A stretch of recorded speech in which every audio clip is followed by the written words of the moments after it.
Hey y'all, I know you haven't heard from me in a while.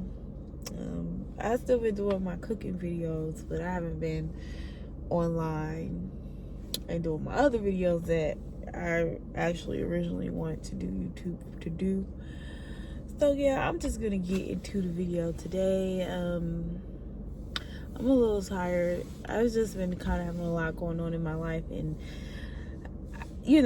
life be life sometimes, and I just been mommying and getting tired, and then I kind of got off track with. I always be on track with my spirituality, but I kind of got off track with doing the other things that I wanted to do. This year has been a crazy year. I'm not even gonna lie. Like, it's been strange, especially with just everything going on. So, yeah, I am back. I will not be taking a hiatus like that, but y'all know how it is out here. You can get really distracted with life. So today we're going to talk about, let's vent about spirituality and how you feel about spirituality.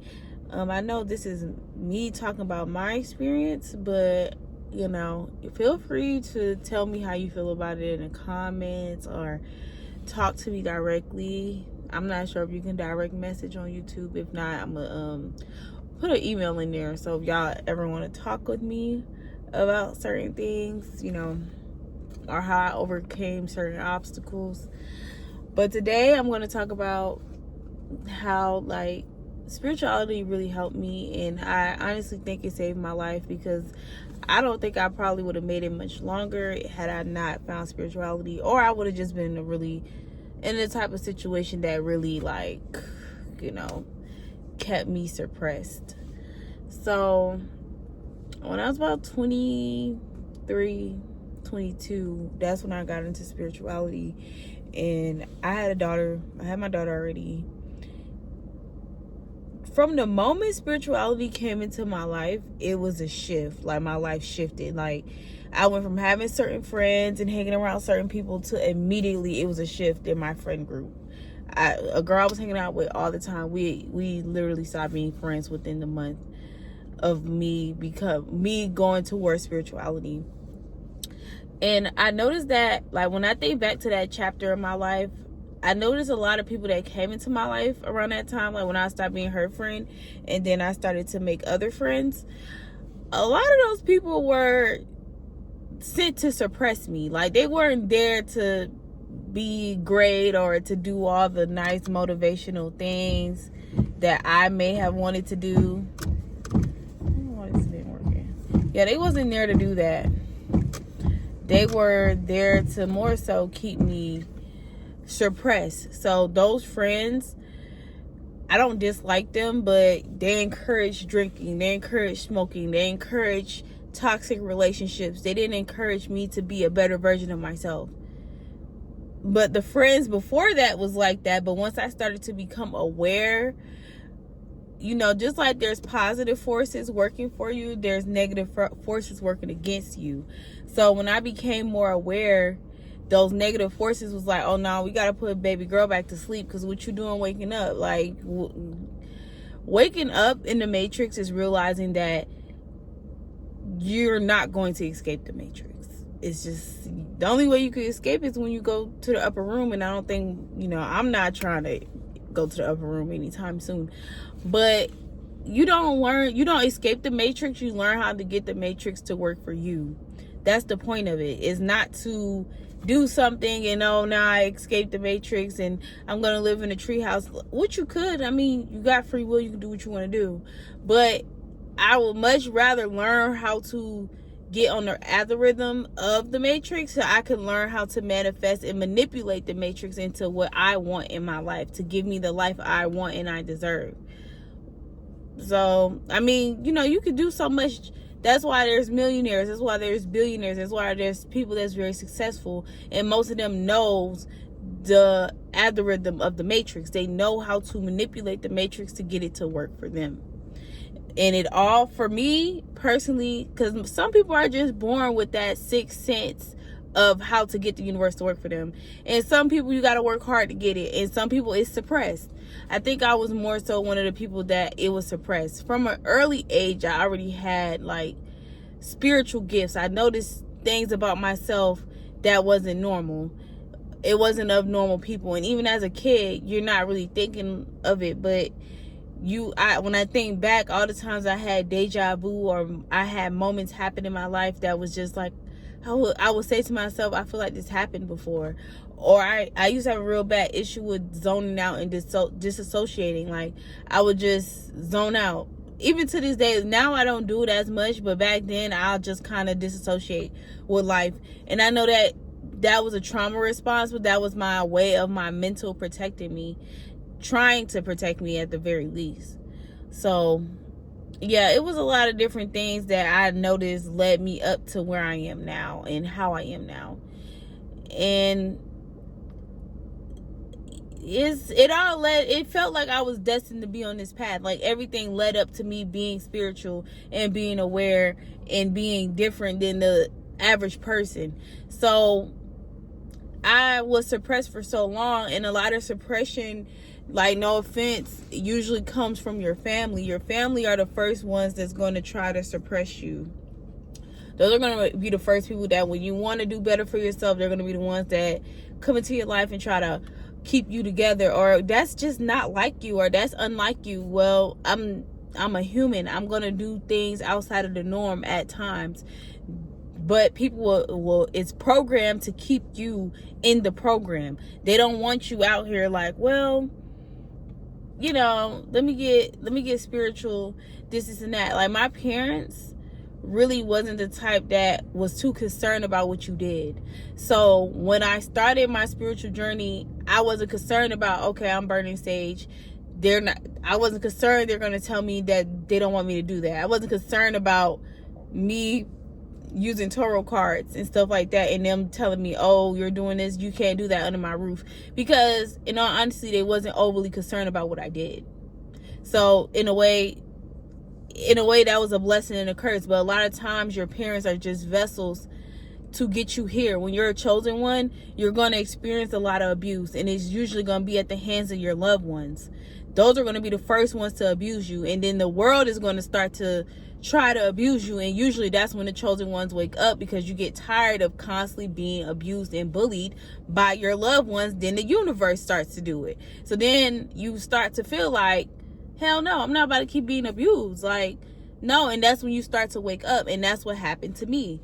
I started to wake up from being abused. And then the abuse I was putting on myself, like growing up being in abusive relationships, or seeing an abusive relationship, and then getting older and now you're in abusive relationships where it may not be that extreme, but it's still harming you mentally and emotionally, and it's keeping you suppressed. You're constantly doing things and acting out and doing certain things you would not do if you wasn't suppressed by these negative emotions that's holding you down and keeping you low vibrational.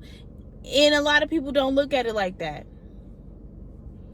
So I started to do my tarot readings, and honestly, people can say what they want about tarot cards, but tarot is what brought me closer to spirituality, what brought me closer to God. That's how it worked for me.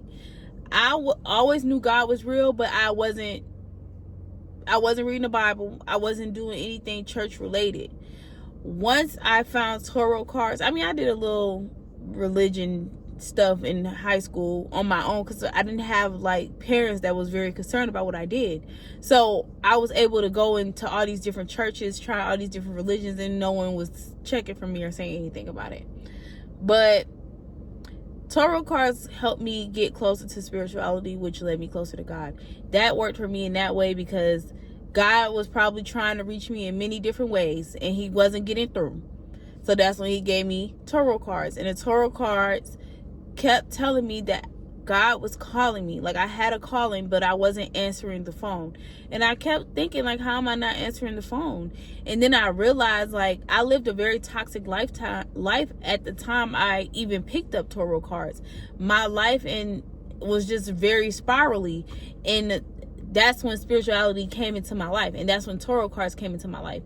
And I was doing readings. I was burning sage. I was making skincare products. I was doing all the things I love to do, and it helped me a lot. Like, it helped me become a better woman, a better mother. Like, I just knew that God was calling me, but I didn't know how in depth the call was. Like, I knew he called me, so I was like, okay, I'm just gonna be like a lukewarm Christian. That's what I'll say I was at the time. Like, I was into spirituality, I was kind of doing the work, but at the same time I was drinking, I was partying, I wanted to have fun. And that don't mean you can never do those things, but that's not something you should indulge in all the time. So I was drinking, partying, having my fun, doing what I do. And that's when I got into another toxic relationship, because I wasn't doing what I was called to do. I was doing it a little bit, then I was going back out in the streets. And when you're half-ass doing anything, especially spirituality, it's going to humble you. So I got in that relationship with that guy. He was great at first, and then everything turned, and I didn't feel like, at that time, that's when I still had my Captain Save-A-Hoe cape, so I felt like I could help him get better and stuff like that. But he was really just draining the life force out of me.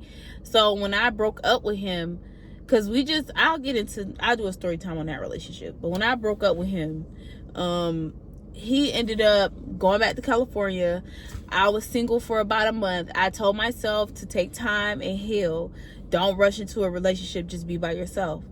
I should have listened, because my son's dad came into my life about a month after that, and I was just so intrigued by him. I thought he must be the person that I'm supposed to be with, because all this trauma, my life was traumatic from before I met him to all before that. My life was traumatic. I had a situation with a sibling that was having mental issues, and it was so abusive at home, and my life was literally traumatic up until the point I met him. That's when my life finally calmed down. So had I took time to heal and release all that trauma, I probably wouldn't have even went that direction. But I had to. That was in my soul contract. I needed to meet that person, because he awakened me to how I wasn't showing up fully for spirituality. So I needed that to happen in my life. I needed it. And I'm such a better woman. And it just, every L you take is a chance to be better and to go harder. That's how you have to look at it. Like, I wish that man the best. I hope he's doing great in life. But at the end of the day, everything happened for a reason. You moved on, I moved on, and now I'm in a better position mentally, physically, and spiritually. And when it's time for my husband to meet me, that's what will happen. But right now, this is a walk I had to take with God. God knows what generational curses I had to break. I know what generational curses I had to break.